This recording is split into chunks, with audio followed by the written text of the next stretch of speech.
देवीं सरस्वतीं व्यासं ततो जयमुदीरये।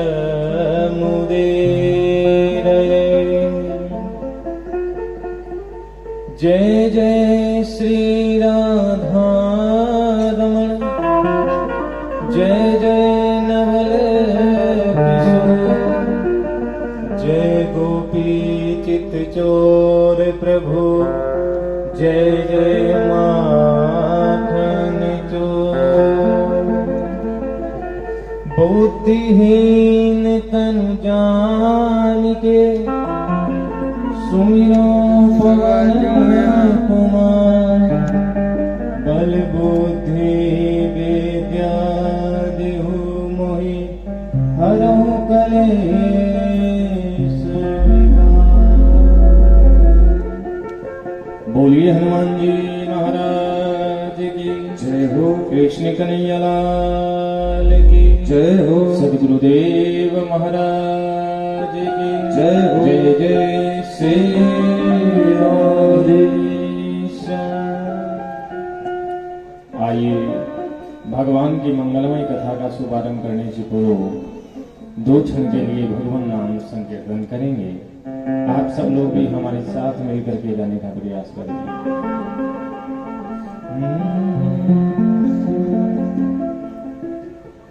गोविंद मेरो है, गोपाल मेरो है, गोविंद मेरो है, गोपाल मेरो है, गोविंद मेरो है, गोपाल मेरो है, गोविंद मेरो है, गोपाल मेरो है।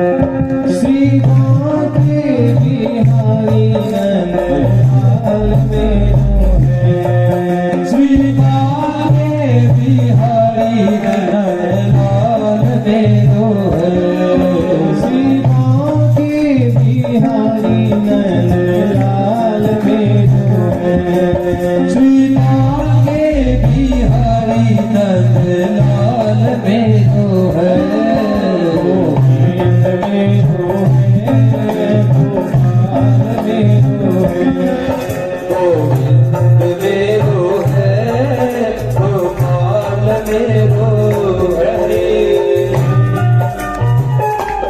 सभी कार्यों की शुरुआत करते हुए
मेरो है, गोविंद मेरो है, गोपाल मेरो है, श्री बांके बिहारी नंद लाल मेरो है, श्री बांके बिहारी नंद लाल मेरो है, गोविंद मेरो है, गोपाल मेरो है, गोविंद मेरो है, गोपाल मेरो है, गोविंद मेरो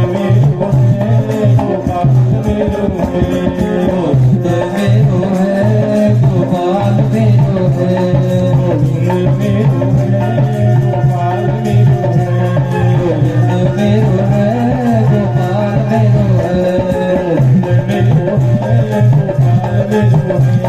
गोविंद मेरो है, गोपाल मेरो है, गोविंद मेरो है, गोपाल मेरो है, गोविंद मेरो है, गोपाल मेरो है, गोविंद मेरो है, गोपाल मेरो है, गोविंद मेरो है, गोपाल मेरो है, गोविंद मेरो है, गोपाल मेरो है, गोविंद मेरो है, गोपाल मेरो है, गोपाल मेरो है, गोपाल मेरो है, लाल मेरो है, लाल मेरो है,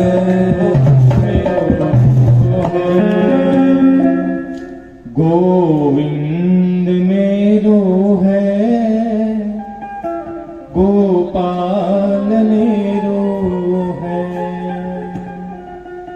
बोलिए भक्त वत्सल भगवान की जय हो, कृष्ण कन्हैया लाल की जय हो, सदगुरुदेव महाराज की जय हो, हनुमान जी महाराज की जय हो, श्री राधे श्याम।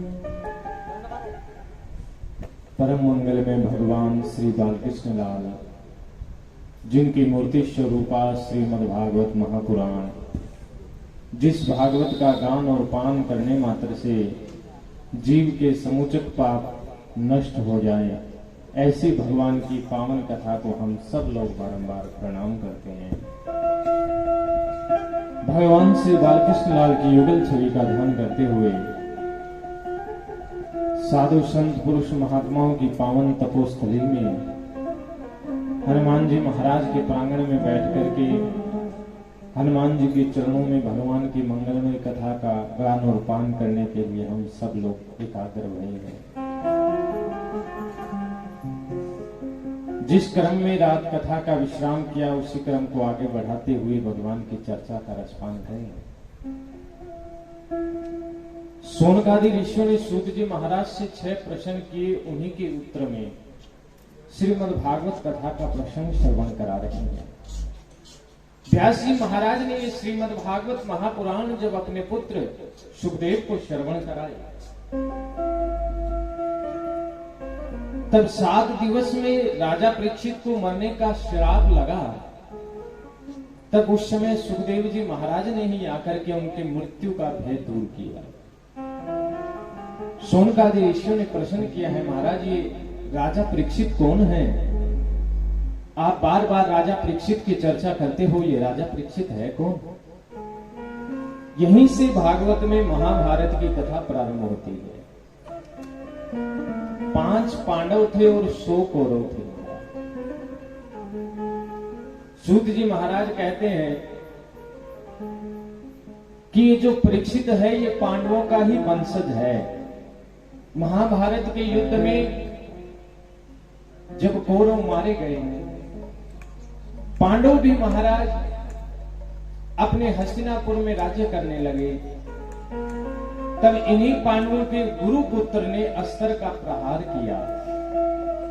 जिस स्त्री के गर्भ में ये परीक्षित पल रहे थे, उत्तरा की, उस गर्भ पर महाराज गुरुपुत्र अश्वत्थामा ने प्रहार किया। तब सोनकादि ऋषियों ने कहा, महाराज ये महाभारत का प्रसंग थोड़ा हमें भी विस्तार से सुनाइए। तब सुखदेव जी महाराज महाभारत की कथा थोड़ा विस्तार से सुनाते हैं। बोले, राजन बात उस समय की है जब कौरवों और पांडवों का युद्ध हो रहा था। यदा मृदे कौरवसरंजयाना वीरेस्वतो वीरगतिं गतेषु वुको धरा विगदा विमर्श भग्नोर्दण्डे धृतराष्ट्रपुत्र। बोले बात उस समय की है जब कौरवों और पांडवों का आपस में युद्ध हो रहा था। कौरव मानो सारे के सारे परास्त हो चुके थे, मृत्यु के दरवाजे पहुंच चुके थे, लेकिन जो सबसे बड़ा बेटा दुर्योधन था वो अभी मरा नहीं है। कुरुक्षेत्र के युद्ध में महाराज भीम की गदाओं के द्वारा दुर्योधन का शरीर जर हो गया, छलनी हो गया, लेकिन अभी प्राण नहीं निकले हैं दुर्योधन के।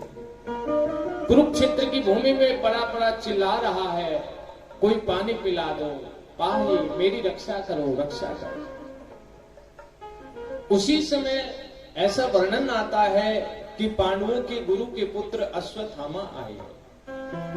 पांडवों और कौरवों के दोनों एक ही गुरु थे, महाराज गुरु द्रोणाचार्य। और इन गुरु द्रोणाचार्य का एक पुत्र था अश्वत्थामा। पुत्र तो गुरु का था, लेकिन ये पक्ष हमेशा कौरवों का लेता था। दुर्योधन का बड़ा घनिष्ठ मित्र था। आज कुरुक्षेत्र की भूमि में जहां दुर्योधन लेटा हुआ है, चील आती है, बाज आती है, दुर्योधन को भी मरा हुआ समझ करके उसके शरीर को नोचने लग जाती है। दुर्योधन चिल्लाता है। उसी समय गुरुपुत्र आता है। गुरुपुत्र ने आकर के कहा, अरे मित्र, तुम्हारी ये दशा। अरे मित्र, मैंने तुमसे पहले भी कहा था, अगर तुम मुझे सेनापति बना देते तो आज तुम्हारी ये दशा नहीं होती। दुर्योधन ने कहा, मित्र, इस बात का दुख नहीं है कि हम युद्ध में हार गए। दुख है तो केवल इस बात का है कि हम वो पांच भाई थे, पांचों के पांचों जीवित है, और हम 100 भाई थे, 100 के 100 मारे गए। अरे युद्ध में हार जीत तो चलता रहता है, हम हार गए फिर भी इस बात का दुख नहीं। दुख है तो केवल इस बात का है कि वो 5 होकर के पांचों जीवित है। अश्वत्थामा ने कहा, मित्र, ये बात है, तुम्हें इस बात की पीड़ा है, तो मैं तुमसे वादा करता हूं कि मैं उन 5 को मृत्यु के घाट उतार दूं। लेकिन मेरे मन की तमन्ना है कि मैं तुम्हारा सेनापति बनूं, इसलिए मित्र मुझे अपना सेनापति बनाओ, मुझे तिलक लगा। दुर्योधन ने कहा, रे मित्र, अब किसका सेनापति बनाऊं? सेना नहीं है, रथ, हाथी, घोड़ा सब युद्ध में विध्वंस हो गए। अश्वत्थामा ने कहा, मित्र, जब राजा जीवित होता है तो प्रजा फिर से तैयार हो जाती है, फिर से खड़ी हो जाती है। तुम घबराओ मत, मुझे अपना सेनापति बनाओ, मैं तुम्हारी रक्षा करूंगा, 5 पांडवों को मौत के घाट उतार दूंगा। ऐसा मन में वचन लेकर के अश्वत्थामा ने दुर्योधन से जब कहा है, तो दुर्योधन के मन में भी दया उमड़ी, और दुर्योधन ने महाराज अश्वत्थामा के मस्तिष्क में तिलक लगा दिया। और शास्त्र कहता है, किसी क्षत्रिय का तिलक ब्राह्मण के मस्तिष्क पे लग जाए तो उसे कलंक लग जाता है। मानो अश्वत्थामा को कलंक जैसे लग गया हो, बुद्धि मलिन हो गई। जो अश्वत्थामा कह रहा था मैं 5 पांडवों का वध कर दूंगा, वो चला है 5 पांडवों को मारने के लिए। लेकिन रास्ते में विचार किया कि अरे 5 पांडवों को मैं कैसे मार पाऊंगा। भीष्म पितामह, गुरु द्रोणाचार्य, कर्ण जैसे महारथी जब 5 पांडवों का बाल बांका नहीं कर पाए तो मैं कैसे मार पाऊंगा, कैसे मार पाऊंगा। ऐसा मन में विचार कर ही रहा था कि एक पेड़ की छांव में बैठ गया। जिस पेड़ के नीचे बैठा उस पेड़ पर कौवे बहुत थे, माना चारों तरफ कौवे ही कौवे। ध्यान देना, रात्रि में कौवों को दिखाई नहीं देता, कौवों को रात में बिल्कुल भी दिखाई नहीं देता। दिन में भी कौवों को एक ही आंख से दिखाई देता है। कौवे की तरफ आप ध्यान से देखना, हमेशा अपनी टेढ़ी गर्दन करके देखता रहता है, क्योंकि एक ही आंख से दिखता है, दूसरी से दिखता नहीं। और रात में कौवे को बिल्कुल नहीं दिखता। उल्लू को रात्रि में दिखाई देता है, दिन में कुछ दिखाई नहीं देता। उस वृक्ष के ऊपर उल्लू आता है। कौओं को देख करके महाराज सोचा कि सही अवसर है। ऐसा मन में विचार करके कौवे ने एक एक करके, उल्लू ने एक एक करके सारे कौओं को मार गिराया।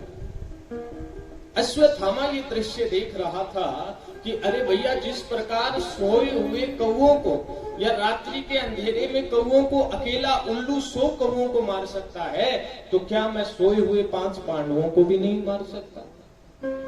अरे जीते जागते तो मैं पांडवों का वध नहीं कर सकता, लेकिन मरे हुए पांडवों का तब, सोए हुए पांडवों का तो वध कर सकता हूं।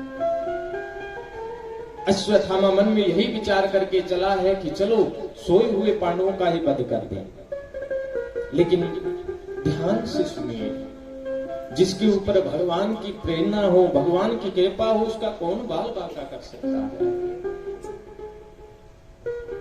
जितने तारे गगन में उतने शत्रु होय, जाको राखे रघुनाथ जी, बाल न बाको हो।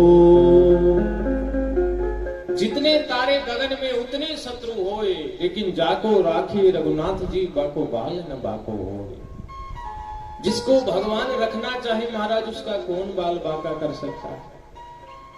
भगवान रात्रि में ही सब पांडवों से कहने लगे, भैया आज कोई शयन नहीं करेगा, सोएगा नहीं। आज हम सब लोगों ने विजय प्राप्त की, इसलिए बाहर घूमने के लिए चलते हैं। 5 पांडवों ने सोचा, भगवान इतने हारे थके लोगों को कह रहा है घूमने के लिए चलते हैं, तो जरूर कोई न कोई राज होगा।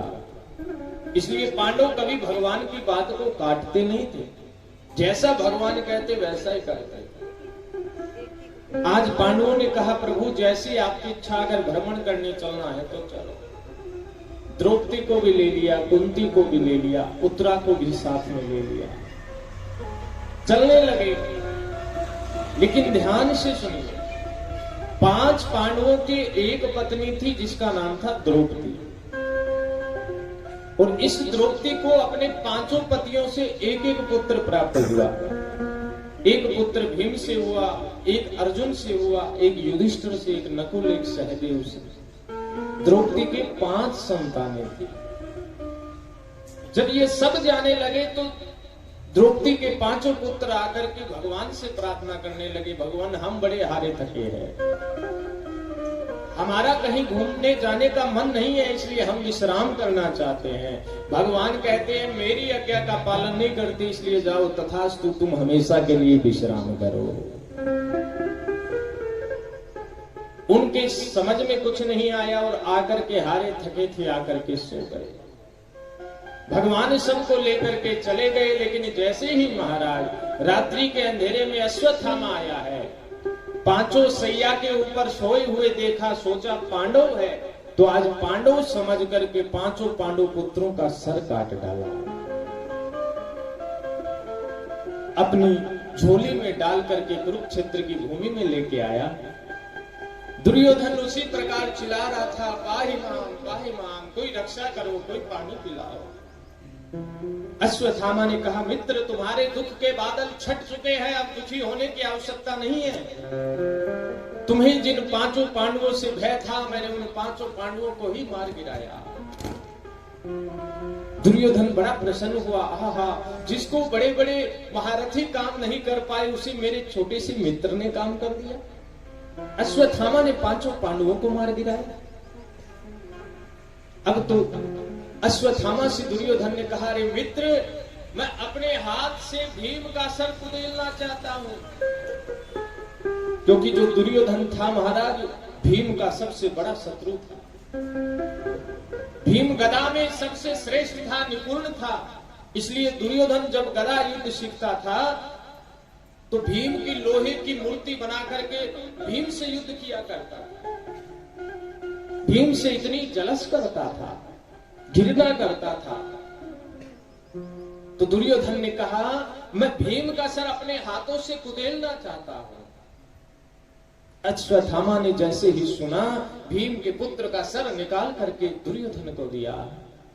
दुर्योधन ने जैसे ही हाथ में सर को लिया, हाथ में सर लेते ही पिचक गया। दुर्योधन ने कहा, ये भीम का सर नहीं हो सकता। अरे भीम का शरीर तो लोहे की तरह कठोर था, भीम का शरीर तो पाषाण की तरह, पत्थर की तरह था, इतनी सहजता से वो मिजने वाला नहीं था।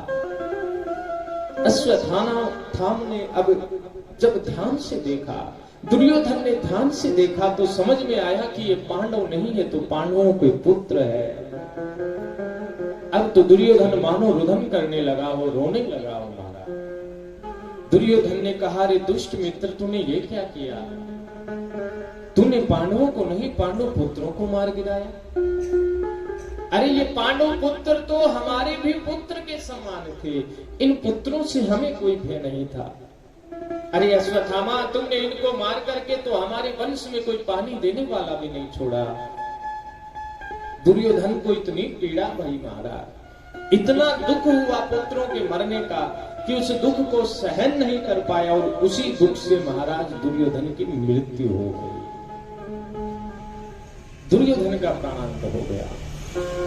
अब दुर्योधन का प्राणांत हो गया, अश्वत्थामा अकेला रह गया। अश्वत्थामा ने सोचा, अगर ये पांडव नहीं पांडव पुत्र है तो अब हमें पांडव जीवित नहीं छोड़ेंगे। मैं कहां जाऊं? पृथ्वी में, आकाश में, पाताल में कहीं छुप जाऊं, लेकिन पांडव और मुझे जीवित नहीं छोड़ेंगे। अश्वत्थामा वहां से भयभीत होकर के पूर्व दिशा की ओर भगे हैं महाराज। इधर जैसे ही भगवान पांचों पांडवों को, द्रौपदी को, कुंती को वापस शिविर की ओर लेकर के आए हैं, द्रौपदी ने देखा भोर हो गई, सुबह हो गई, अभी तक पुत्र उठे नहीं। पहले महाराज अगर सूर्य निकलने के बाद में संतान उठती थी तो माता पिता को आश्चर्य होता था कि कहीं कोई बीमार तो नहीं हो गया, इतनी देरी से जग रहा।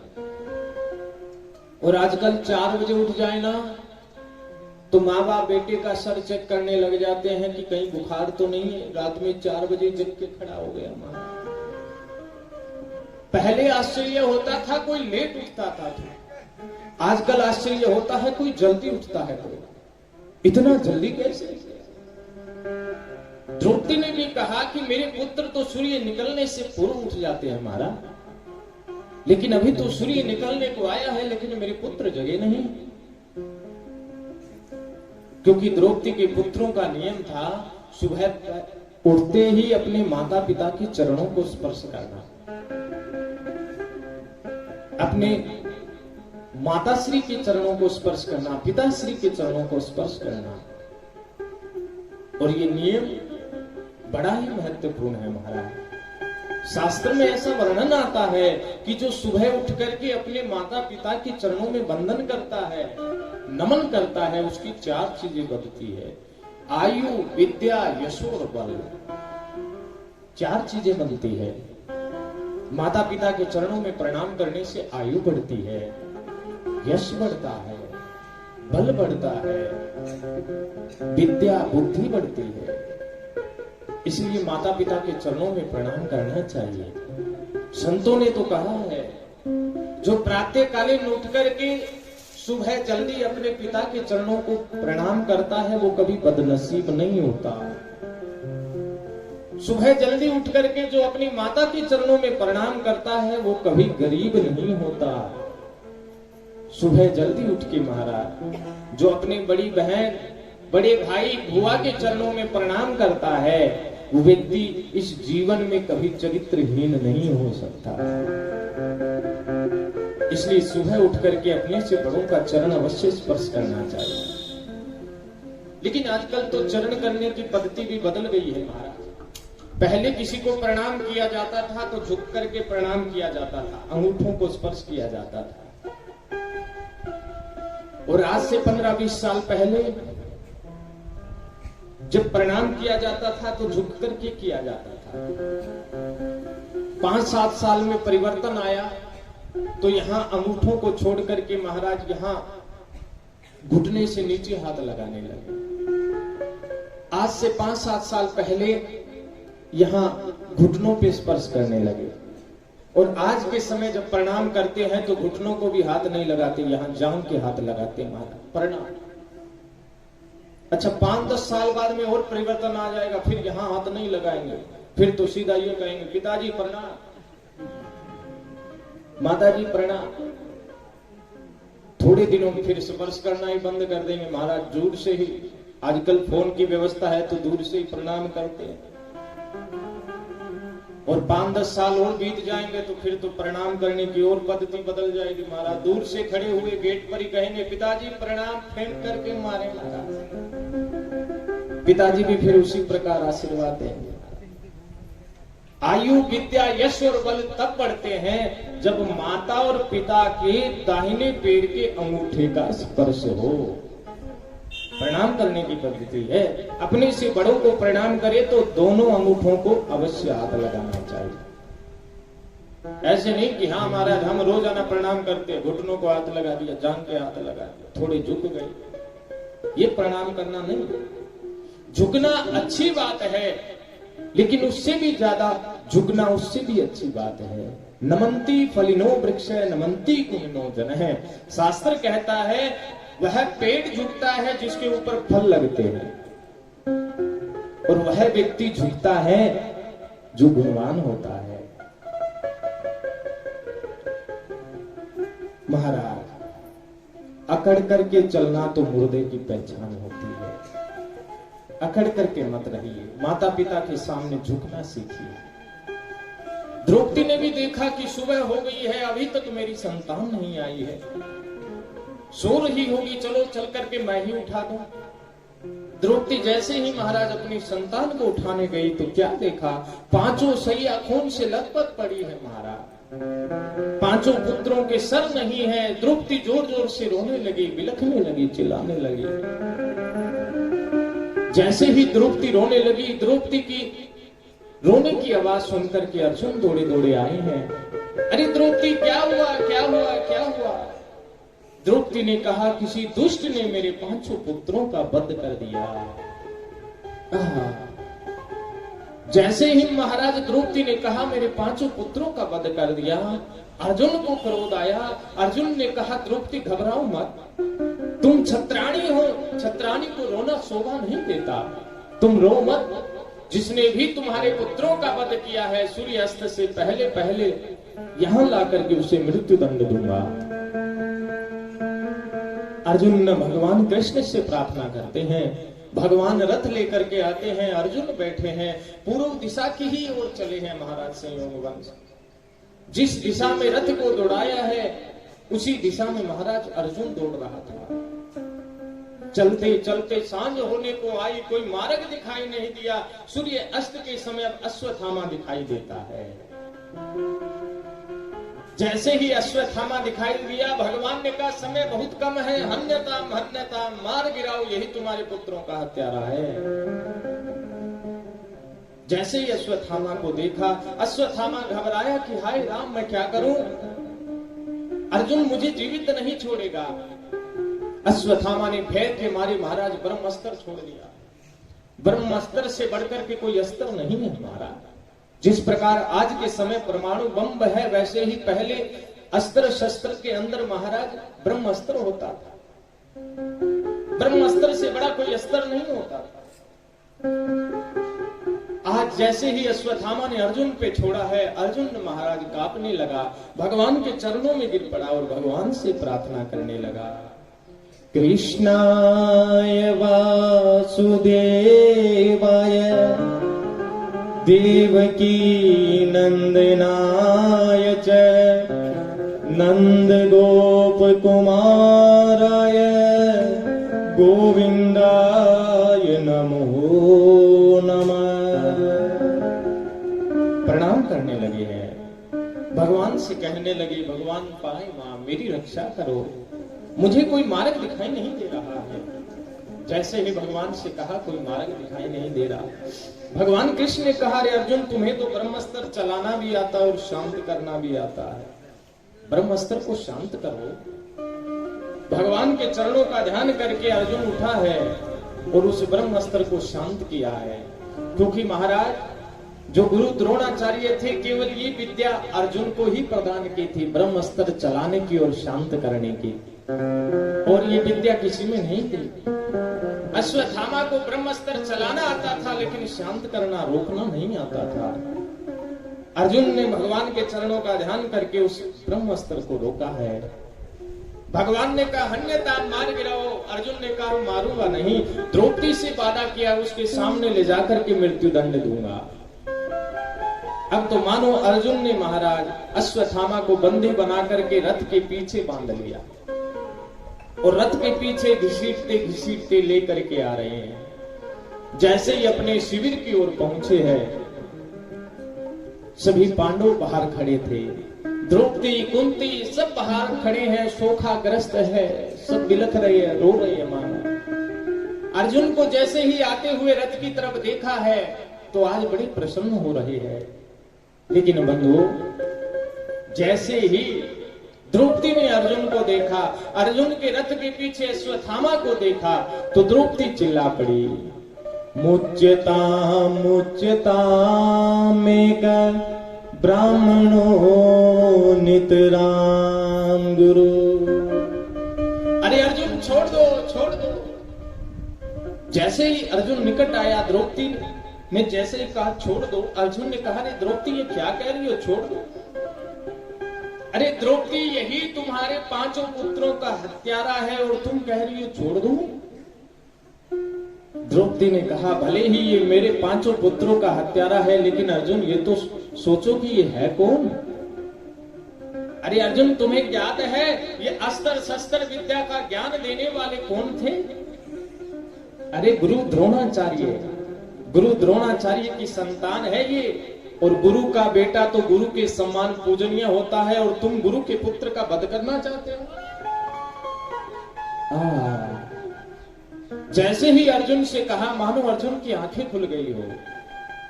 युधिष्ठिर जी महाराज जो बिलख रहे थे, आज युधिष्ठिर जी महाराज गदगद हो गए। द्रौपदी के पास में आकर के कहने लगे, वाह धन्य है द्रौपदी। अरे अभी तक हमने सोचा था कि तू धन्य है हम जैसे 5 वीर पतियों को प्राप्त करके, लेकिन द्रौपदी आज हमें पता चला कि तू धन्य नहीं, हम धन्य हैं जिनको तुम जैसी धर्मात्मा पत्नी मिली है।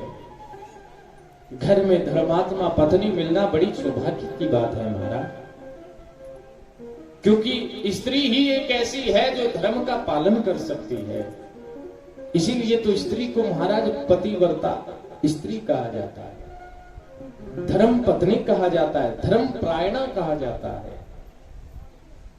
आज दुर्योधन की ये दशा देख करके, अश्वत्थामा की ये दशा देख करके द्रौपदी ने कहा, हन्यताम छोड़ दो। युधिष्ठिर ने भी अर्जुन से कहा, रे युधिष्ठिर छोड़, अश्वत्थामा को छोड़ दो।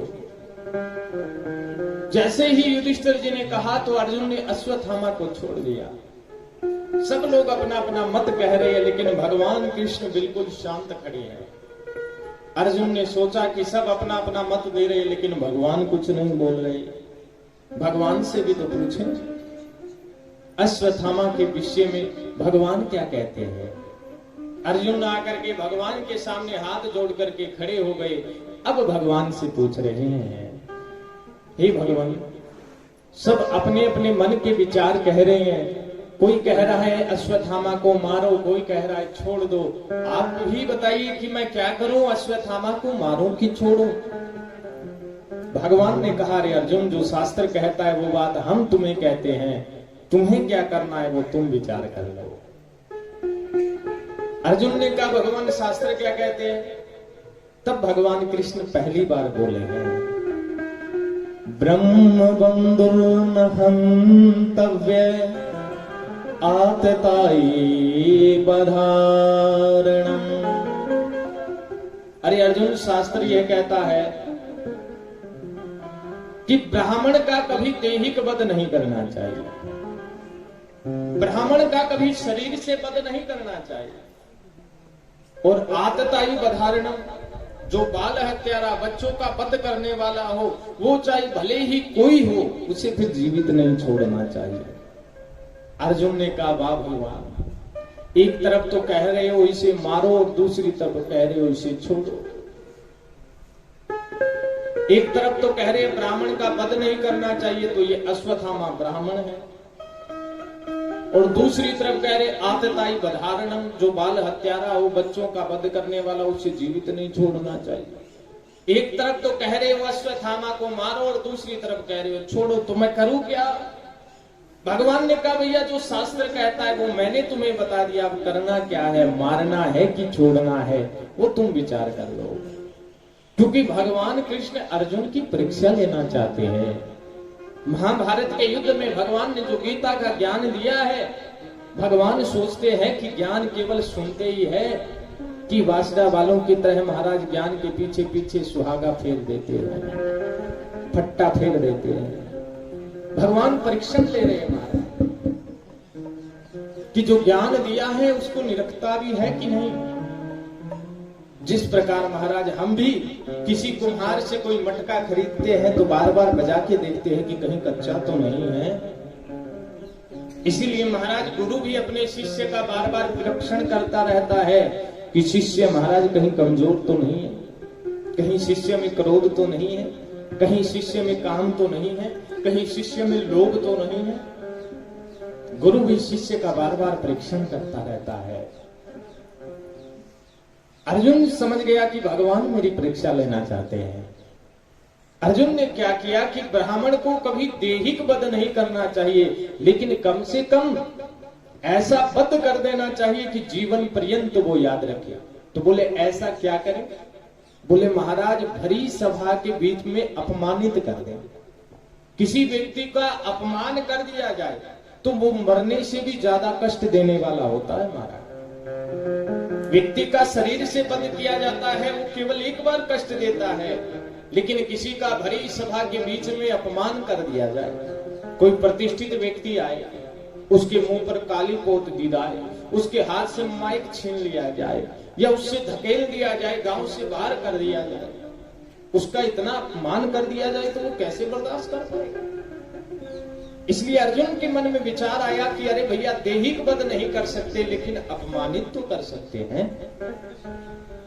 अश्वत्थामा के सर का मुंडन करके महाराज शिविर से धक्के मार करके अश्वत्थामा को बाहर निकाल दिया। जैसे ही अश्वत्थामा को बाहर निकाला, अश्वत्थामा को बड़ा क्रोध आया।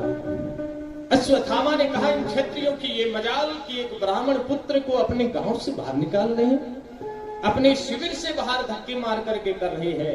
क्रोध में इतने लाल बबूला हो गए कि मैं इनके वंश में कोई पानी देने वाला नहीं छोड़ूंगा। मन में विचार किया कि मैं ऐसा क्या करूं कि इनका वंश ही नष्ट हो जाए। अर्जुन का एक पुत्र था महाराज अभिमन्यु। ये अभिमन्यु महाभारत के युद्ध में चक्रव्यूह में फंस के मारा गया, लेकिन इसकी पत्नी जो उत्तरा थी ये गर्भवती थी। अश्वत्थामा ने सोचा अगर उत्तरा का गर्भ नष्ट हो जाए तो इनका वंश ही नष्ट हो सकता है, इनका वंश ही नष्ट हो जाएगा। आज तो मानो महाराज अश्वत्थामा शिविर से बाहर आकर के उत्तरा के गर्भ पर महाराज फिर से बाण से प्रहार किया है। ऐसे बाण का स्पर्श भेदी बाण का प्रहार किया है कि जहां पता चला कि उत्तरा वहां बैठी है उसी का नाम लेकर के उसी के ऊपर बाण छोड़ दिया। जैसे ही उत्तरा के गर्भ पे आकर के वो बाण लगा है, गर्भ जलने लगा है। ऐसे लग रहा है जैसे उधर में किसी ने अग्नि लगा दी हो। हमारा गर्भ जलने लगा। उत्तरा महलों से दौड़ी दौड़ी आ रही है। भगवान कृष्ण जी पांडवों की युद्ध जीतने के बाद में भगवान भी कहते हैं मुझे भी आज्ञा दो, मैं भी महाराज द्वारका जाना चाहता हूं। सभी पांडव भगवान को विदा कर रहे थे, रथ मंगाया है। भगवान रथ पर बैठने ही वाले थे, एक पांव रथ पे रखा है, एक हाथ से रथ की ध्वजा पकड़ी है। जैसे ही रथ पर बैठने वाले थे इतने में उत्तरा महलों से दौड़ी दौड़ी आती है और आकर के सीधे भगवान के चरणों में गिर पड़ती है और भगवान से यही प्रार्थना करती है, प्रभु पाहि पाहि महायोगिं देव देव जगत्पते नान्य तद भयं पश्य यत्र मृत्यु परस्परा। हे प्रभु मेरी रक्षा कीजिए, मेरी रक्षा कीजिए। आपके सिवा मुझे और अभय प्रदान करने वाला यहाँ पर कोई दिखाई नहीं देता। मुझे मेरे प्राणों के तनिक भी भय नहीं है, लेकिन मेरे गर्भ में जो बालक है वो पांडवों का अंतिम वंशज है। अगर वो बालक मर गया तो पांडवों का वंश ही नष्ट हो जाएगा। इसलिए मेरे गर्भ की रक्षा करो, रक्षा करो। भगवान ने देखा चरणों में महाराज उत्तरा गिरी है, भगवान ने तुरंत उठाया, ध्यान लगा करके देखा, पता चला अश्वत्थामा ने ब्रह्मास्त्र का प्रहार किया है।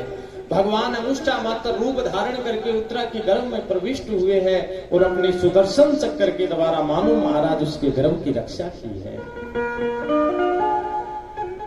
भगवान गर्भ की रक्षा करके वापस उसी रूप में विद्यमान हो गए। जैसे ही रथ पर बैठने लगे, ये दृश्य भगवान का कोई नहीं देख रहा था, लेकिन कुंती मैया देख रही थी। कुंती मैया भगवान का ये दृश्य देख करके अब मानो कुंती भगवान के चरणों में गिर पड़ी। जैसे ही कुंती भगवान के चरणों में गिरी, भगवान ने देखा कि अरे उत्तरा तो अब बिल्कुल ठीक है, मेरे चरणों में और कौन गिरा है। नीचे झुक करके देखा तो कुंती भुआ लेटी हुई है। भगवान ने भुआ को उठाया और उठा करके कहा, अरे भुआ, आज ये उल्टी गंगा कैसे बह रही है? अरे भतीजा भुआ के चरणों में प्रणाम करे, अच्छा लगे, लेकिन भुआ ही भतीजे के चरणों में प्रणाम कर रही है, ये उल्टी गंगा क्यों बहा रही हो? कुंती आज आंखों में आंसू भर करके भगवान से कहती है, हे प्रभु, हमेशा बस यही माया का पर्दा आगे लगा देते हो, भुआ भतीजे का संबंध बता देते हो, लेकिन वास्तव में आपका और हमारा संबंध क्या है, वो संबंध तो आपने कभी बताया ही नहीं। अरे भुआ और भतीजे का तो संसार का संबंध है, लेकिन वास्तव में अपना संबंध तो आप भगवान हो और हम आपके भक्त हैं। आप हमारे स्वामी और हम आपके सेवक हैं। इसलिए हे प्रभु, आज आपसे एक ही गुजारिश करती हूं। भगवान ने कहा, क्या हुआ? बोले, आप हमें छोड़ करके मत जाइए। भगवान ने कहा, अरे भुआ, अब तो आपके पास में सब कुछ है, धन वैभव राजपाट सब है, राजमाता बन गए हैं आप। कुंती ने कहा, इसी बात का तो दुख है, राजमाता बन गई तो आप साथ छोड़ करके जा रहे हो, और जब मेरे पास में कुछ नहीं था, केवल आपके नाम की संपत्ति थी, तो आप मेरे पास रहते थे। इसलिए कुंती कहती है, सुख के माथे सील पड़े, जो हरि हृदय से जाए, बलहारी बादुख को, जो पल पल नाम जपा। कुंती मैया कहती है कि प्रभु, वो सुख नहीं चाहिए, वो राजपाट वैभव धन नहीं चाहिए, जिसके आने से आप हमें छोड़ करके चले जाओ। इसलिए हे प्रभु, हमें तो केवल आपके चरणों की रज चाहिए, देना हो तो दीजिए जन्म जन्म का साथ। कुंती मैया कहती है, धन वैभव संपत्ति मान बढ़ाई हमें कुछ नहीं चाहिए, हमें तो बस आप अपने चरणों का रज दे दीजिए। कुंती मैया आज भगवान से बड़ा सुंदर कहती है, आइए, बड़ा सुंदर भाव है। अरे देना हो तो दीजिए जन्म जन्म का साथ, देना हो तो दीजिए जन्म जन्म का साथ। मेरे सिर पर रख गिरधारी, मेरे सिर पर रख बलवारी, अपने ये दोनों हाथ, देना हो तो दीजिए जन्म जन्म का साथ, देना हो तो दीजिए जन्म जन्म का साथ।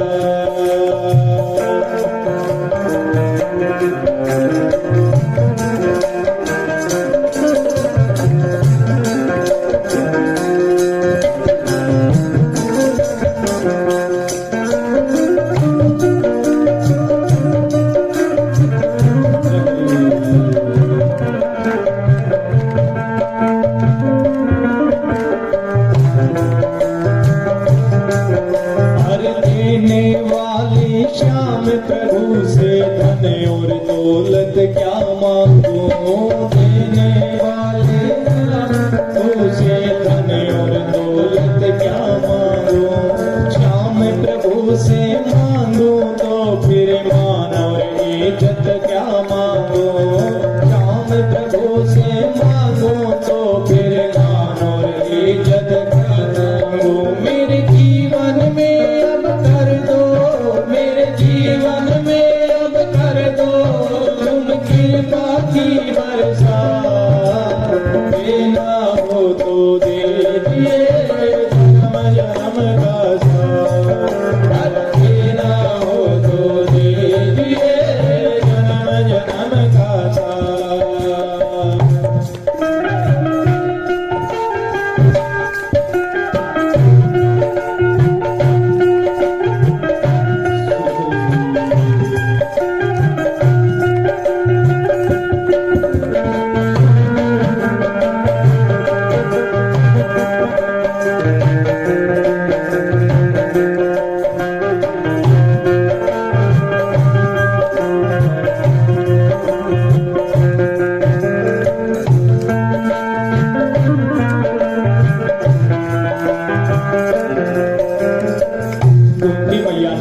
भगवान से कहा, हे प्रभु हमें ये सुख नहीं चाहिए, ये धन वैभव राजपाट भी नहीं चाहिए, क्योंकि ये धन वैभव तो आने जाने वाली वस्तु है, लेकिन आप एक बार व्यक्ति के जीवन से चले जाते हो तो लौट करके बड़ी मुश्किल से आते हो। हे प्रभु इसलिए हमें धन वैभव संपत्ति नहीं चाहिए, देना है तो बस एक ही चीज दीजिए। बोले क्या? बोले बस हमारे साथ लीजिए और जन्म जन्म का साथ दीजिए। आज मानो कुंती मैया भगवान से यही कह रही है, श्याम तेरे चरणों की धूले धन दौलत से महंगी है, श्याम तेरे चरणों की धूले धन दौलत से महंगी है, एक नजर की बाकी बाबा माने से महंगी है, एक नजर गिरता की बाबा आने जत से महंगी है। मेरे दिल की तमन्ना यही है, मेरे दिल की तमन्ना यही है, बस सेवा करूं दिन रात, देना हो तो दीजिए जन्म जन्म का साथ, देना हो तो दीजिए जन्म जन्म का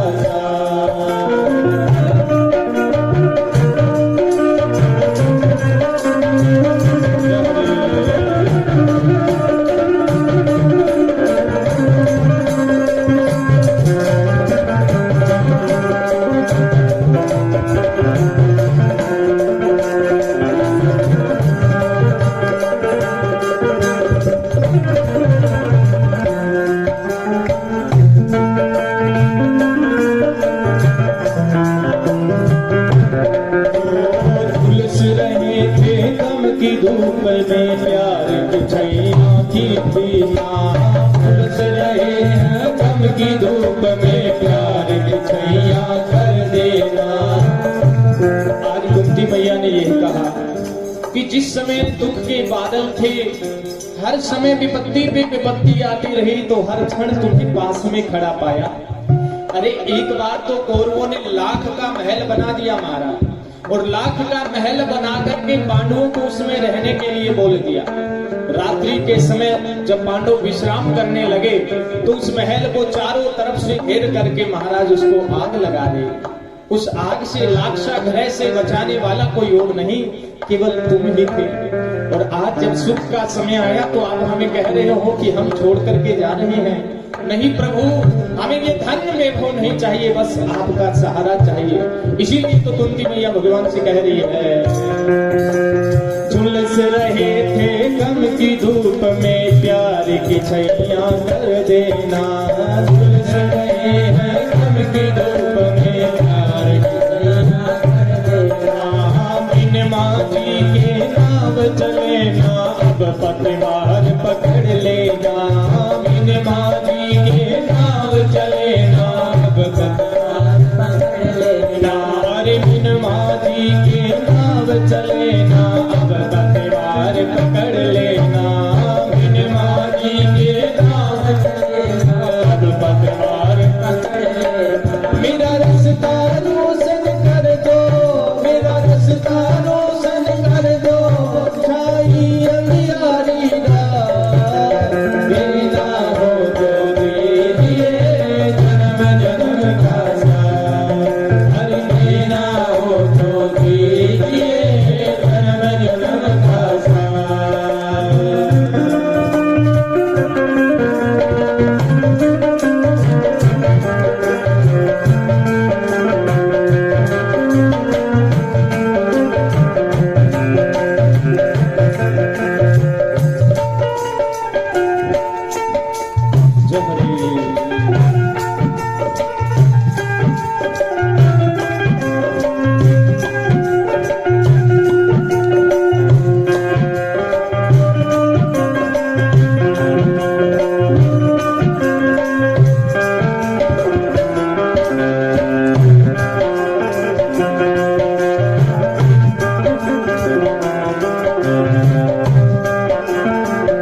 शरणागत को अपने गले लगाते हो। सुना है हमने शरणागत को अपने गले लगाते हो। सुना है हमने शरणागत को अपने गले लगाते हो। सुना है हमने शरणागत को अपने गले लगाते हो। ऐसा हमने क्या मांगा जो देने से घबराते हो। ऐसा हमने क्या मांगा जो देने से घबराते हो। चाहे कैसी रखो मनमानी, चाहे कैसी रखो मनमानी, बस होती रहे मुलाकात। बिना हो तो दीजिए जन्म का साथ। बिना हो तो दीजिए जन्म का साथ। बिना हो तो दीजिए जन्म का साथ। बिना हो तो दीजिए जन्म का साथ। मेरे सिर पर रख धारी, मेरे सिर पर रख धारी, अपने ये दोनों हाथ। बिना हो तो दीजिए जन्म का साथ। बिना हो तो दीजिए जन्म का साथ। हरे जन्म का साथ। हरे जन्म का साथ। बोलिए भक्त वत्सल भगवान के। कुंती मैया मानो आज भगवान से यही कह रही है, प्रभु ये सुख वैभव संपत्ति हमें नहीं चाहिए, हमें तो बस सबके चरणों की धूल चाहिए। चाहे सुख दे चाहे दुख रहे, लेकिन जिस भी परिस्थिति में रहे बस तुम हमारे साथ रहो। भगवान जो रथ में जा रहे थे अपनी द्वारकापुरी, भगवान ने अपनी यात्रा को वहीं रोक दिया। कुंती मैया से कहने लगे, अरे बुआ तू चाहती है कि हम तुम्हारे पास रहे तो हम यात्रा में नहीं जाते, हम द्वारका नहीं जाते। भगवान वापस लौट करके पांडवों के साथ रहने लगे। एक दिन सुबह सुबह का समय भगवान बंसी बजा रहे थे, और भगवान जब बंसी बजाते हैं, गाय बछड़ा ग्वाल बाल जो भी भगवान की बंसी की आवाज सुनता है सब मंत्र मुग्ध हो जाते हैं। भगवान बंसी बजा रहे थे, सब पांडव मुक्त थे, लेकिन जो युधिष्ठिर जी महाराज राज सिंहासन पर बैठे थे वो बड़े चिंतित दिखाई दे रहे थे, मानो बड़ी दुखी हो महाराज। भगवान ने सोचा कि अरे मेरी मुरली की धुन सुनकर के तो सब महाराज मंत्र मुग्ध हो जाते हैं, लेकिन युधिष्ठिर जी महाराज बड़े दुखी हैं। भगवान ने मानो जाकर के कारण पूछा है। युधिष्ठिर जी महाराज भगवान कृष्ण को अपना छोटा भाई समझते हैं, भगवान को अपने से छोटा समझते हैं। युधिष्ठिर जी महाराज जब दुखी थे तो भगवान ने जाकर के पूछा, अरे बड़े भैया क्या बात है, आप बड़े दुखी हो। युधिष्ठिर ने कहा, अरे भाई कृष्ण क्या कहूं, इस राज सिंहासन पर जिस पर बैठा हूं मुझे चैन नहीं है, मुझे इस राज सिंहासन पर बैठना अच्छा नहीं लगता, क्योंकि जब भी इस राज सिंहासन पर बैठता हूं तो न जाने कितनी विधवाएं माताएं बहनें मुझे दिखाई देने लग जाती है। अरे कृष्ण, इस राज सिंहासन के लिए मैंने अपने भाइयों को मार गिराया, इस राज सिंहासन के लिए भीष्म पितामह जिनकी गोद में खेला करते थे उनको बाणों से छलनी कर दिया। अरे इस राज सिंहासन के लिए मैंने कितनी माताओं बहनों को विधवा कर दिया। अरे कृष्ण, ये राज सिंहासन मुझे अच्छा नहीं लगता। भगवान ने सोचा, अरे राम राम राम, अगर मैं युधिष्ठिर जी को समझाऊंगा तो युधिष्ठिर जी के समझ में नहीं आएगी, क्योंकि युधिष्ठिर जी भगवान को अपना छोटा भाई समझते हैं, और छोटा जब बड़े को समझाता है ना तो छोटे वाले की बात बड़े के समझ में नहीं आती। महाराज ये सोचते हैं कि अरे भैया ये मुझे क्या समझाएगा, इससे ज्यादा तो मैं ही जानता हूं। भगवान ने सोचा मैं समझाऊंगा समझ में नहीं आएगा। कुरुक्षेत्र की भूमि में भीष्म पितामह जो बाणों की सैया पर आज भी लेटे हुए हैं, मृत्यु नहीं आई है। कुरुक्षेत्र की भूमि में भीष्म पितामह महाराज बाणों की सैया पर लेटे हुए थे, लेकिन उनको मृत्यु नहीं आई। क्यों? भीष्म पिता को इच्छा मृत्यु का वरदान था महाराज। युधिष्ठिर जी महाराज, भीम, अर्जुन, नकुल, सहदेव सबको लेकर के भगवान ने कहा कि चलो, भीष्म पितामह का अंतिम समय है, हमें अंतिम समय में भीष्म पितामह से मिलना चाहिए। भगवान सभी पांडवों को लेकर के कुरुक्षेत्र की भूमि में आए। सबसे पहले अर्जुन आए हैं। भीष्म पितामह बाणों की सैया पर लेटे केवल यही गा रहे, कृष्ण कृष्ण। जैसे ही अर्जुन आए, प्रणाम किया भीष्म पितामह को। भीष्म पितामह को जैसे ही प्रणाम किया, भीष्म पितामह ने कहा, कल्याणमस्तु। अर्जुन, अकेले ही आए हो? अर्जुन ने कहा, नहीं, अकेला नहीं आया, बड़े भैया युधिष्ठिर आए हैं, भीम दादा, नकुल, सहदेव, कुंती मैया, द्रौपदी सब आए हैं। बोले अच्छा, और कोई नहीं आया? बोले हाँ आए हैं ना। बोले कौन आए हैं? बोले कृष्ण आए हैं। बोले कहां है, मुझे मिलाओ तो सही। भगवान कृष्ण को लेके अर्जुन आए। भगवान ने भी प्रणाम किया है। भीष्म पितामह प्रणाम। भीष्म पितामह ने कहा प्रणाम। अर्जुन से पूछा, अरे अर्जुन ये कौन है? अर्जुन ने कहा, पितामह ये तो मेरे सारथी है, मेरा रथ चलाते हैं। बोले ओह?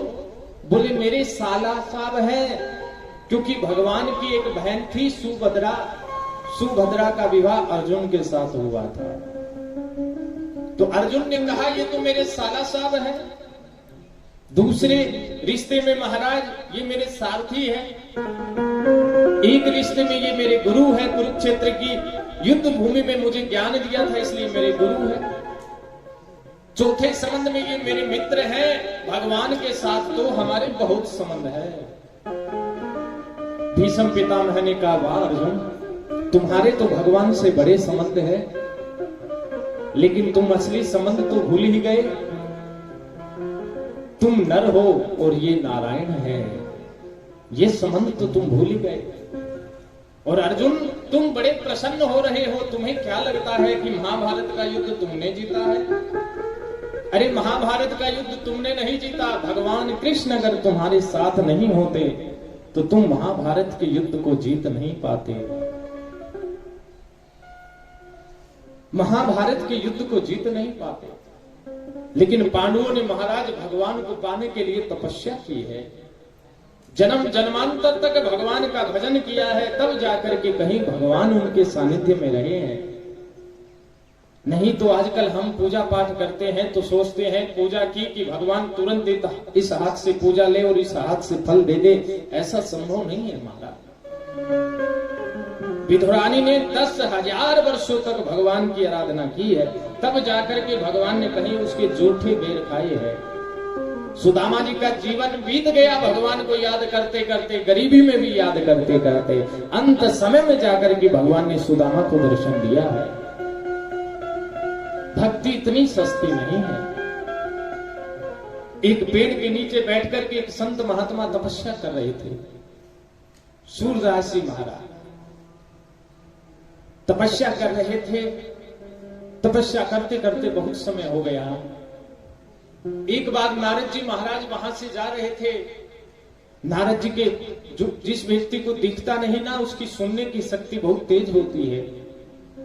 नारद जी के चरणों की आवाज सुनकर के सूरदास जी समझ गए कि कोई देव शक्ति हमारे निकट से जा रही है। सूरदास जी ने कहा, क्या बात है नारद जी, हो क्या? अरे हम भी यहाँ बैठे हैं, सीधे सीधे निकल रहे हो, 2 क्षण हमारे साथ भी ठहरो। सूरदास जी के पास में नारद जी ठहरे हैं। बातें करते करते सूरदास जी ने कहा कि अरे नारद जी कहां जा रहे हो? बोले वैकुंठ लोक में जा रहे हैं, भगवान विष्णु के पास में। अरे नारद जी वैकुंठ लोक में जा रहे हो, हम भी भगवान विष्णु की पूजा करते हैं। तपस्या करते करते बहुत समय बीत गया। आप कृपा करके भगवान से पूछना कि मुझे कब दर्शन देंगे। नारद जी ने कहा, हाँ भगवान मिलेंगे तो भगवान से अवश्य पूछेंगे। वार्तालाप करने के बाद नारद जी आगे चले। आगे महाराज एक संत महात्मा पेड़ के नीचे बैठ करके फिर हवन कर रहे थे। हवन करते थे हर रोज भगवान को पाने के लिए। नारद जी महाराज को देखा तो वो भी बड़ा प्रसन्न हुआ। प्रसन्न होकर के कहने लगा, आहा, अब नारद जी महाराज का दर्शन होगा, अवश्य ही भगवान का भी दर्शन होगा। नारद जी महाराज से पूछा, प्रभु कहाँ जा रहे हो? बोले भगवान विष्णु के पास वैकुंठ में जा रहे हैं। उस संत ने भी कहा, महाराज आप वैकुंठ में जा रहे हो, भगवान से पूछिए, मैं हर रोज हवन करता हूं, भगवान मुझे कब दर्शन देंगे? जिस पेड़ के नीचे बैठा था वो पेड़ महाराज बरगद का पेड़ था, बड़ का पेड़ था।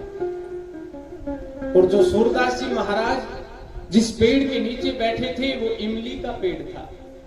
इमली का पत्ता छोटा होता है और बरगद का पत्ता बड़ा होता है। नारद जी महाराज जब हवन करने वाले महाराज जी के पास पहुंचे तो महाराज जी ने पूछा कि आप भगवान से मिलो तो हमारे विषय में भी पूछना कि हमें कब दर्शन देंगे। नारद जी ने कहा, हाँ जरूर पूछेंगे ना। दोनों को प्रणाम करके नारद जी महाराज चले हैं। वैकुंठ में पहुंचे, भगवान विष्णु का दर्शन किया। भगवान की पूजा अर्चना करने के बाद जब जाने का समय हुआ, नारद जी को याद हुआ कि रास्ते में संत महात्मा मिलेंगे, फिर हमसे पूछेंगे। तो नारद जी ने भगवान विष्णु से पूछा, भगवान एक संत बैठा पेड़ के नीचे हवन कर रहा है, नित्य प्रति आपका ध्यान करता है, वो हमसे पूछ रहा था कि आप कब दर्शन दोगे, तो कृपा करके बताओ मैं कब दर्शन दोगे? भगवान ने कहा, भैया जो संत हवन कर रहा है उसे जाकर के कह देना, जितने वृक्ष के पत्ते हैं उतने दिन मेरा हवन करे, मैं उसे दर्शन दे दूंगा। जितने बरगद के पत्ते हैं उतने दिन मेरा हवन करे, मैं उसे दर्शन दे दूंगा। नारद जी महाराज ने कहा, अच्छा ठीक है। एक सूरदास जी महाराज बैठे हैं इमली के पेड़ के नीचे, वो भी आपको याद करते, उसे कब दर्शन दोगे?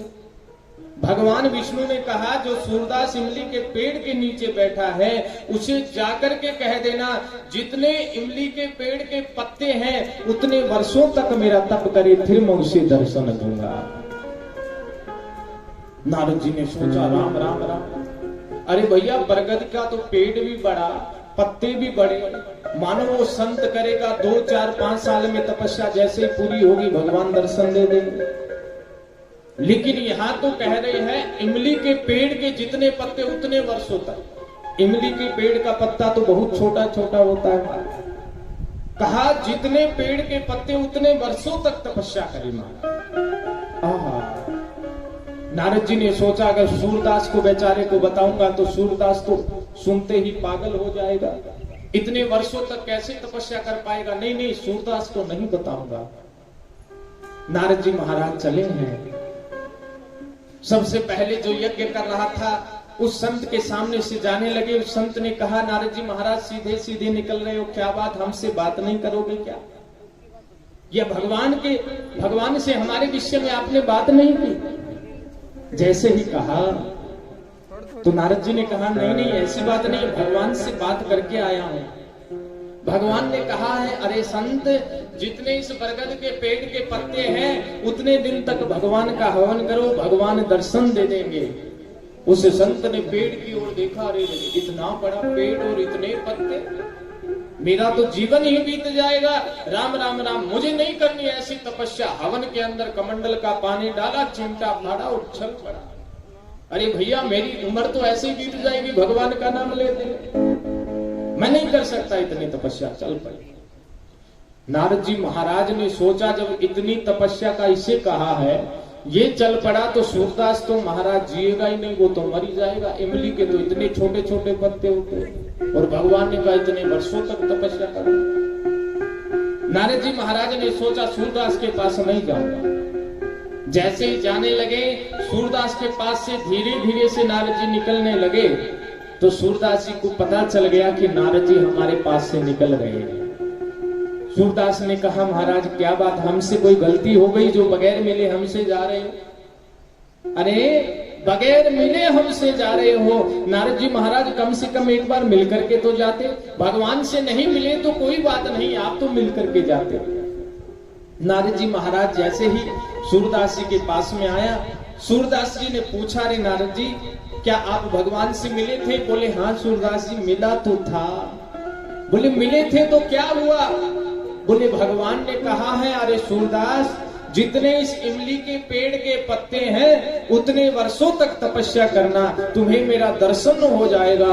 आहा, जैसे ही सूरदास जी ने सुना है खड़ताल लेकर के झूमने लगा, नाचने लगा। आहा, भगवान मुझे दर्शन देंगे, भगवान मुझे इतने वर्षों के बाद दर्शन देंगे। प्रसन्न होकर के झूमने लगा महाराज। और इतनी भयंकर जोर से आंधी आई कि जितने पेड़ के पत्ते थे हवा के अंदर सारे के सारे टूट करके गिर गए। पेड़ बिल्कुल नंगा हो गया। जैसे ही पेड़ पर एक भी पत्ता नहीं रहा, वैसे ही साक्षात भगवान विष्णु उसी समय प्रकट हो गए। बोले लक्ष्मी नारायण भगवान की। जैसे ही भगवान प्रकट हुए, सूरदास जी महाराज भगवान के चरणों में लिपट गए, कहने लगे भगवान मैं धन्य हो गया। आहा। नारद जी महाराज ने भगवान विष्णु की तरफ देखा तो देख करके भगवान की तरफ टेढ़ी निगाह करके बोलने लगे, अरे भगवान आपने कहा था, आपने तो कहा था ना कि जितने पेड़ के पत्ते हैं उतने वर्षों तक तपस्या करे फिर दर्शन दूंगा। लेकिन आप तो मेरे पीछे पीछे ही चल करके आ गए सूरदास को दर्शन देने के लिए। भगवान विष्णु ने कहा, अरे नारद इस पेड़ पर पत्ते तो देख कितने पत्ते हैं। जैसे ही नारद जी ने पेड़ की तरफ देखा तो पेड़ पर एक भी पत्ता नहीं था, एक भी पत्ता नहीं था। इसीलिए महाराज परमात्मा की भक्ति करना इतनी सहज नहीं है, परमात्मा की आराधना करना इतनी सहज सरल नहीं है। हम तो थोड़े दिन भगवान की पूजा करते हैं फिर छोड़ देते हैं कि अरे भगवान नहीं आए तो छोड़ो। क्यों महाराज इनका पीछा पकड़ रखा है। पांडवों ने बड़ा यत्न किया है महाराज, बड़ा जतन किया है भगवान को पाने के लिए।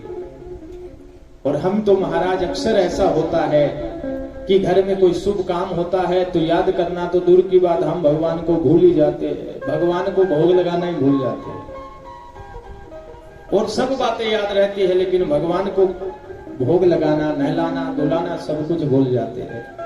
इसलिए ब्रज के एक संत ने बड़ा सुंदर भाव गाया है। आइए बड़े भाव प्रेम से। भूल गई रे भजन तेरा करना, भूल गई रे भजन तेरा करना, भजन तेरा करना, भजन तेरा करना। भूल गई रे भजन तेरा करना, भूल गई रे भजन तेरा करना।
एक बात तो हम उसको एक की चार सुना देते हैं, लड़ना नहीं भूलते हैं, किसी को जवाब देना नहीं भूलते हैं।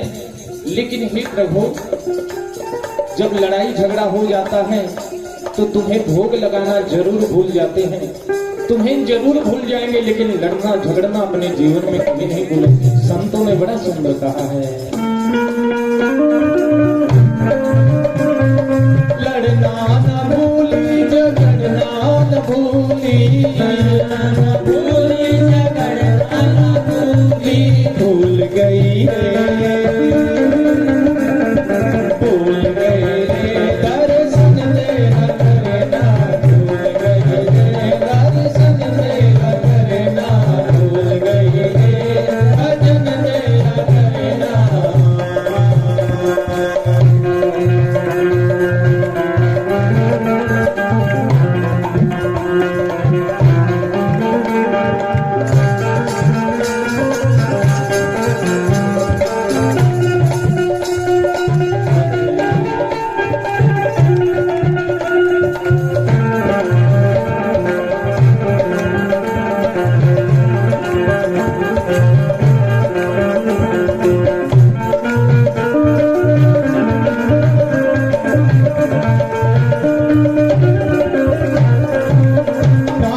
करना भूल गई रे दर्शन तेरा करना।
कभी कभी ऐसा होता है कि भगवान को भोग लगाना भूल जाते हैं, भगवान को सुलाना भूल जाते हैं, लेकिन हम अपने जीवन में कभी महाराज सोना नहीं भूल पाते हैं, जगना नहीं भूल पाते हैं, लेकिन भगवान को सुलाना उठाना भी भूल जाते हैं। इसीलिए संतों ने कहा है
वत्सल भगवान के।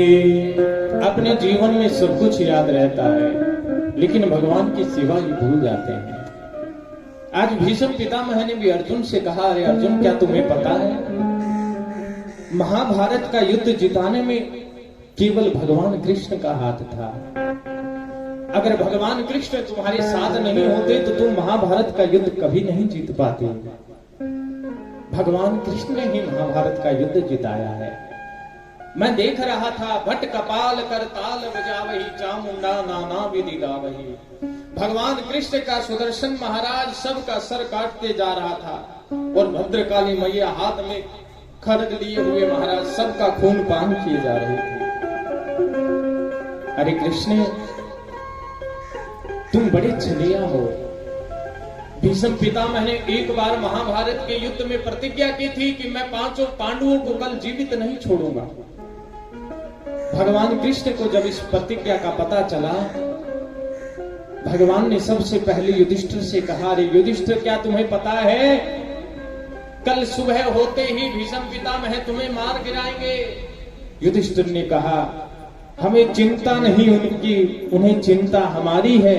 हमारे प्राणों की रक्षा करने वाला सुदर्शन चक्रधारी है, हमें चिंता नहीं है।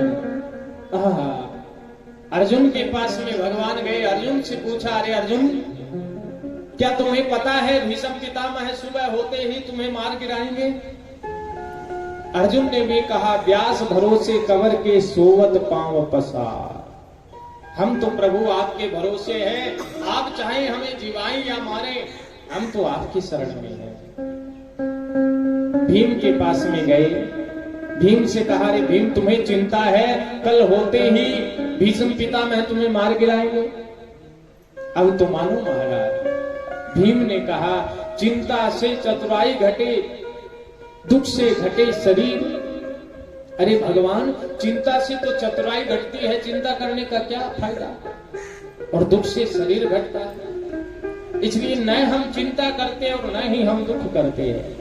भगवान ने सोचा, रे राम राम भैया, इनको तो पांचों में से किसी को चिंता नहीं है कि कल भीष्म पितामह मार गिराएंगे। भगवान अब द्रौपदी के पास में गए हैं। द्रौपदी को जब इस बात का पता चला, द्रौपदी मरने के लिए तैयार हो रही है, अपनी सैया सजा रही थी महाराज। भगवान कृष्ण जब पहुंचे हैं, भगवान कृष्ण ने कहा, रे द्रौपदी क्या कर रही हो?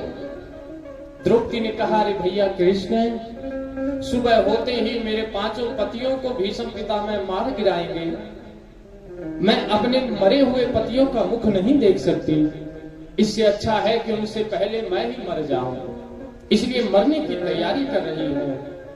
भगवान ने कहा, रे द्रौपदी तुम पागल हो गई हो? अरे भैया अभी तो एक रात का समय हमारे पास बाकी है। द्रौपदी ने कहा, रात में क्या होगा जब भीष्म पितामह ने प्रतिज्ञा कर ली है कि तुम्हारे पांचों पतियों का वध कर देंगे। भगवान ने कहा, तुम चिंता मत करो, एक काम हो सकता है। बोले क्या? बोले भीष्म पितामह रात्रि के समय तपस्या पर बैठे हैं और दुर्योधन से कहा है कि तुम अपनी पत्नी को भेज देना, उसे सौभाग्यवती का आशीर्वाद दे दूंगा। अरे द्रौपदी, जो आशीर्वाद लेने के लिए जो दुर्योधन की पत्नी पहुंचेगी, अगर वो आशीर्वाद तुम्हें मिल जाए तो बात बन सकती है। द्रौपदी कहती है कि वो कैसे बन सकती है, क्योंकि भगवान वहां तो बहुत पहरा लगा होगा भीष्म पितामह के पास में, हम कैसे जा पाएंगे? भगवान ने कहा, वो चिंता मत करो, मैं हूं ना। अब भगवान स्वयं गोपी बने हैं, सखी बने हैं, पीतांबर ओढ़ा है। भगवान ने कहा कि मैं तुम्हारी सखी हूं और तुम गोपी हो, चलो मेरे साथ, और जैसा हम कहते वैसा ही करना। द्रौपदी जब चलने लगी तो उसके सैंडलों की आवाज होने लगी, महाराज फट फट। भगवान ने सोचा कि द्रौपदी के सैंडलों की आवाज से सभी पहचान जाएंगे कि ये द्रौपदी ही है, इसलिए भगवान ने चलते चलते द्रौपदी से कहा, ये चरण पादुका निकालो। जैसे ही द्रौपदी ने सैंडल निकाले, भगवान ने अपने बगल में दबाए, पीतांबर ओढ़ा और भगवान चल पड़े। और ध्यान दीजिए महाराज, कवि ने बड़ा सुंदर लिखा है, उस अर्धरात्रि की बेला में भीष्म की लगी समाधि थी, मन प्रभु चरणों में लीन हुआ, उस जगह न कोई व्याधि थी। खुद तो प्रभु बाहर खड़े रहे, भीतर भेजा पंचाली को, जाकर यतिवर बाबा के चरणों में अपना सर रख दो। आधी रात का समय था, बिल्कुल सन्नाटा था। भगवान स्वयं गोपी बने हैं, दासी बने हैं, और द्रौपदी को महाराज लेकर के पहुंचे भीष्म पितामह के शिविर में। खुद तो प्रभु बाहर खड़े रहे, भगवान स्वयं तो बाहर खड़े रहे, भीतर भेजा पंचाली को। भीतर किसे भेजा? द्रौपदी को। द्रौपदी का एक नाम पंचाली है, क्योंकि 5 पति है, इसलिए उसका नाम है पंचाली। भीतर भेजा पंचाली को, जाकर यतिवर बाबा के चरणों में अपना सर रख दो। भगवान ने कहा, अरे द्रौपदी, भीष्म पितामह समाधि में बैठे होंगे, वहां जाकर के उनके चरणों में सर रख देना। अब भगवान जैसा कहे तो द्रौपदी वैसा ही करे। उस अर्धरात्रि की बेला में भीष्म की लगी समाधि थी, मन प्रभु चरणों में लीन हुआ, उस जगह न कोई व्याधि थी। खुद तो प्रभु बाहर खड़े रहे, भीतर भेजा पंचाली को, जाकर यतिवर बाबा के चरणों में अपना सर रख दो। जैसे ही द्रौपदी ने जाकर के भीष्म पितामह के चरणों में सर रखा, भीष्म पितामह के मुख से वचन निकला, जा सौभाग्यवती रहो बेटा। जैसे द्रौपदी ने सर रखा, वैसे ही भीष्म पितामह ने आशीर्वाद दे दिया, जाओ सदा सौभाग्यवती रहो बेटा। जैसे ही आशीर्वाद मिला, द्रौपदी ने तुरंत अपना पल्लू हटाया, और जैसे ही भीष्म पितामह को देखा तो देखते ही कहा, अरे भीष्म पितामह, तुम यह क्या कहते हो? कल कुछ और, आज कुछ और कहते हो, क्या तुम सत्यवादी नहीं कहलाते हो? अरे पितामह, ये तुम क्या कह रहे हो? कल तो तुम कह रहे थे कि तुम्हारे 5 पतियों का वध कर दूंगा, और आज मुझे आशीर्वाद दे रहे हो कि जा सदा सौभाग्यवती रहो। मैं सौभाग्यवती तब रहूंगी जब मेरे पति जीवित रहेंगे। भीष्म पितामह ने देखा, भीष्म पिता के हाथ में थी हरिनाम की माला, हरिनाम की माला छूट गई, प्रभु के चरणों में लगी वो चित चोर, समाधि टूट गई। भीष्म पितामह ने कहा, राम राम ये क्या हो गया? भीष्म पितामह ने तुरंत कहा, तुम्हारे वचन का उत्तर फिर दूंगा, पहले मुझे ये बता तुम्हें यहाँ लाने वाला कहाँ है छुपा? द्रौपदी से कहा, तू ये बता कि तुम्हें यहाँ लाने वाला कहाँ छुपा है? तुम अकेली तो नहीं आ सकती, तुम्हें कोई न कोई लेके आया। कौन लेके आया? द्रौपदी कहती, मुझे कोई नहीं लेके आया। बोले, नहीं, कोई न कोई तुम्हें जरूर लेकर के आया। सत्य बता, तुम्हें यहाँ लाने वाला कहाँ है छुपा? तो द्रौपदी इशारा करती है, बाहर खड़ा है हमारा। भीष्म पितामह ने जाकर के तुरंत देखा, ठोड़ी का दृश्य निराला था। भीष्म पितामह ने बाहर आकर के क्या देखा? ठोड़ी का दृश्य निराला था। पीताम्बर की ओट में वहां खड़ा बांसुरी वाला था। पीताम्बर की ओट में वहां खड़ा बांसुरी वाला था। भीष्म पितामह ने जैसे ही आकर के देखा तो द्वार पे महाराज एक गोपी खड़ी थी, पीताम्बर ओढ़े हुए।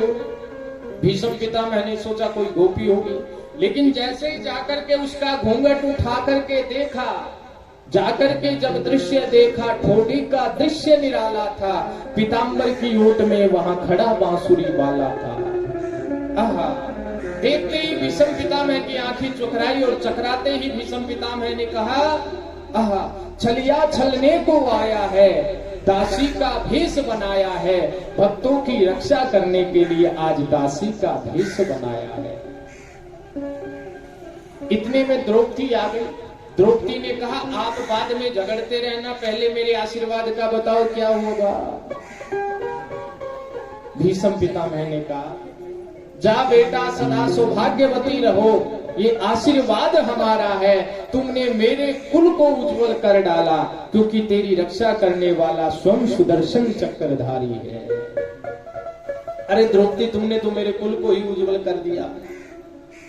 अरे जो संसार जिस परमात्मा के पीछे पीछे भटकता है, आज वही परमात्मा दासी का भेष बनाकर के तुम्हारे पीछे आ गया। जा द्रौपदी, तुमने मेरे कुल को उज्जवल कर डाला। तेरे पतियों का बाल न बांका हो, जब तेरे पतियों की रक्षा करने वाला स्वयं सुदर्शन चक्रधारी हो। भीष्म पितामह चरणों में गिर के भगवान से कहा, हे प्रभु, आपने एक भक्त की प्रतिज्ञा तोड़ी है। मैंने प्रतिज्ञा की थी कि 5 पांडवों का वध कर दूंगा, लेकिन आपने मेरी प्रतिज्ञा तोड़ी है। लेकिन प्रभु, आप भी याद रखना, आपने मेरी प्रतिज्ञा तोड़ी है। महाभारत के युद्ध में मैं भी आपकी प्रतिज्ञा तोड़ दूंगा। भगवान की क्या प्रतिज्ञा थी? भगवान की प्रतिज्ञा थी कि महाभारत के युद्ध में अस्त्र शस्त्र नहीं उठाऊंगा। भगवान ने अर्जुन और दुर्योधन से कहा था कि महाभारत के युद्ध में मैं अस्त्र शस्त्र नहीं उठाऊंगा। लेकिन भीष्म पितामह जब अर्जुन को मारने के लिए चले हैं, तो भगवान कृष्ण युद्ध के समय अर्जुन के रथ का ही पहिया काट करके भीष्म पितामह को मारने के लिए चले हैं। सारी पृथ्वी कांपने लगी और भगवान से कहने लगे, प्रभु ये क्या कर रहे हो? आप तो मर्यादा रखने वाले हो और आप ही मर्यादा को तोड़ रहे हो। तब भगवान ने कहा, मेरा मान भले टल जाए, भक्त का मान न टलते देखा। अपने वचन के बल पे भगवान ने अपना नियम बदलते देखा। अपना मान भले टल जाए, भक्त का मान न टलते देखा। प्रबल प्रेम के पाले पड़ के प्रभु को नियम बदलते देखा। भगवान अपने भक्तों के वशीभूत होकर के अपना ही नियम बदल देते हैं। जिस महाभारत में भगवान ने कहा कि हम अस्त्र नहीं उठाएंगे, उसी महाभारत में भगवान रथ के पहिए को उठा लेते हैं। भीष्म पितामह को मारने के लिए चलते हैं, सारी पृथ्वी कांपने लग जाती है। भगवान मानो कहता है पृथ्वी से, अरे पृथ्वी घबराओ मत, मैं भीष्म पितामह को मारूंगा नहीं, लेकिन मैं अपने भक्त की प्रतिज्ञा को बनाने के लिए अस्त्र को धारण किया है, मैं किसी पे प्रहार नहीं करूंगा। इसलिए महाराज भीष्म पितामह ने अर्जुन से कहा है, अर्जुन, भगवान कृष्ण महाभारत के युद्ध में नहीं होते तो कोई भी तुम्हें जिताने वाला नहीं था। आज अर्जुन को ज्ञात हुआ, भगवान के चरणों में प्रणाम किया। भीष्म पितामह ने भी युधिष्ठिर जी महाराज को राजधर्मान मोक्ष धर्मान स्थिर धर्मान तथा गया है। राजधर्म मोक्ष धर्म की महाराज परिभाषा समझाइए कि राजा कैसा होना चाहिए। अरे भैया, राजा ऐसा होना चाहिए कि प्रजा में अपना तब होना चाहिए। जो अपने से बड़ी उम्र के हैं माता के समान, जो अपने से बड़े बुजुर्ग है पिता के समान, उनका सम्मान करना चाहिए। अपने समान के लोगों को भाई के समान, माँ को महाराज बहन के समान, और अपने से छोटों को अपनी बेटी के समान, छोटों को बेटों के समान राजा को सम्मान करना चाहिए। जिस राजा में अपनी प्रजा के लिए ऐसा भाव होता है वो राजा महाराज बहुत वर्षों तक राज्य करने के बाद स्वर्ग का भोग करता है। भीष्म पितामह ने राजधर्म का उपदेश युधिष्ठिर जी महाराज को दिया है। युधिष्ठिर जी महाराज प्रसन्न हो गए, मन का सारा भेद दूर हो गया और महाराज भीष्म पितामह का भी अंतिम समय आ गया। एकादशी का पावन दिवस था, आज भी एकादशी ही है। एकादशी के दिवस ही भीष्म पितामह ने भगवान कृष्ण के सन्मुख खड़े होकर के भगवान से कहा, भगवान आज बड़ा सुंदर पर्व है, मैं भी अपनी गति को अंतिम समय में आपके चरणों में लगाना चाहता हूँ। भीष्म पितामह भगवान के सन्मुख खड़े होकर के भगवान के चरणों का ध्यान करके अपनी जीवन लीला भगवान के चरणों में समर्पित कर देते हैं। भगवान को प्यारे होते हैं। सारे पांडव लौट करके अपना राज्य संभालने लग जाते हैं। भगवान भी लौट करके सीधे द्वारका चले जाते हैं। जिस बालक का महाराज गर्भ में भगवान ने रक्षा की थी उस बालक का जन्म होता है। 16 साल का ये बालक होता है तो इसको राजा बना दिया जाता है। इसका नाम महाराज परीक्षित रख दिया जाता है। बोलिए भक्त वत्सल भगवान की, कृष्ण कन्हैया लाल की। अब राजा परीक्षित को शराब लगता है, गंगा के तट पर आएंगे, सुखदेव जी महाराज से ये कथा श्रवण करेंगे और सुखदेव जी महाराज इनको विस्तार से सारी लीला सुनाते हुए भगवान कृष्ण के जन्म की चर्चा श्रवण कराएंगे। तो भगवान कृष्ण का जन्मोत्सव हम सब लोग सायंकालीन को बड़े ही धूमधाम से बनाएंगे। आपसे हमने पहले भी निवेदन किया था रात्रि में कि सायंकालीन को पीले वस्त्र संभव हो तो पहन करके आना। लड़ी गुब्बारे फरी से इस पंडाल को बड़ा सुंदर हनुमान जी के प्रांगण को सजाना है। ऐसे लगना चाहिए कि हम सब लोग वृंदावन में हैं और बड़ा ही सुंदर भगवान का हैप्पी बर्थडे वाला केक काटेंगे। बड़ा ही सुंदर भगवान का मंगलमय जन्म महोत्सव हम धूमधाम से बनाएंगे। तो आप सब लोग माखन मिश्री का प्रसाद, टॉफी का, खिलौनों का प्रसाद लेकर के आएंगे। इस पंडाल को सुंदर सजाने की जो भी आपको मिले, गुब्बारा मिले, लड़ी फरी जो भी मिले, यहाँ सजाने की आइटम भेज देना, क्योंकि सजाने वाले 2-4 बच्चे हैं। इस पंडाल को सुंदर सजा देंगे और बड़ा ही सुंदर शाम को भगवान का जन्मोत्सव बनाएंगे। बोली बाल कृष्ण लाल की। आइए अंतिम भजन के साथ में भगवान की पावन कथा को विश्राम करते हैं। वो कान्हा बरसाने में आ जाइयो, बुलाई गई राधा प्यारी। बड़ा ही सुंदर भाव है। आप सब लोग तालियों की सेवा करते हुए हमारे साथ मिलके गाएंगे, फिर कथा का विश्राम करेंगे। ओ कान्हा बरसाने में आ जाइयो, बुलाए गई राधा प्यारी। कान्हा बरसाने में आ जाइयो, बुलाए गई राधा प्यारी। कान्हा बरसाने में आ जाइयो, बुलाए गई राधा प्यारी। बुलाए गई राधा प्यारी, बुलाए गई राधा प्यारी, बुलाए गई श्यामा प्यारी। बुलाए गई राधा प्यारी, बुलाए गई श्यामा प्यारी। कान्हा बरसाने में आ जाइयो, बुलाए गई राधा प्यारी।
भाव से अपने अपने स्थान पर खड़े हो जाइए। जिस प्रकार सभी गोपियां बुला रही है, आप भी एक बार बड़े भाव और प्रेम से ऐसी प्रार्थना कीजिए कि ठाकुर जी महाराज हमारी भी नगरी में आइए और एक बार हमें भी कृतार्थ कर दीजिए। दोनों हाथ उठा करके तालियों की सेवा करते हुए प्रेम से गाएंगे बांके बिहारी लाल की।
कृष्ण कन्हैया लाल की, सदगुरुदेव महाराज की। आइए सभी लोग बड़ी भाव और प्रेम से आरती करेंगे। पहले भाई लोग आ जाएं, उसके बाद में माताएं सभी बारी बारी से आके आरती करें।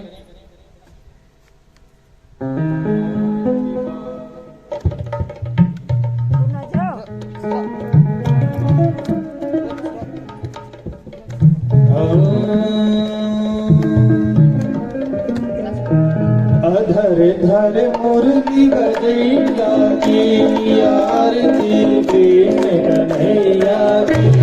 अधर मुरली बजैया की, आरती कृष्ण कन्हैया की। अधर धर मुरली बजैया की, आरती कृष्ण कन्हैया की। अधर धर मुरली बजैया की, आरती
Yeah.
चरणों में विनय करैया के आरती के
जलेन चिद्रीकरणं पुष्पदेवाद वन्दनाद्रोः चन्द्रान्तरिक्षं शान्तिः पृथिवी शान्तिरापः शान्तिरोगदः शान्तिः वनस्पतः शान्तिर्विश्वेदेवाः शान्तिर्ब्रह्म शान्तिः सर्वं शान्तिः शान्तिरेव शान्तिः श्यामा शान्तिरेधि सुख शान्तिर्भवतो। बोलिए भागवत भगवान की, कृष्ण कन्हैया लाल की, हनुमान जी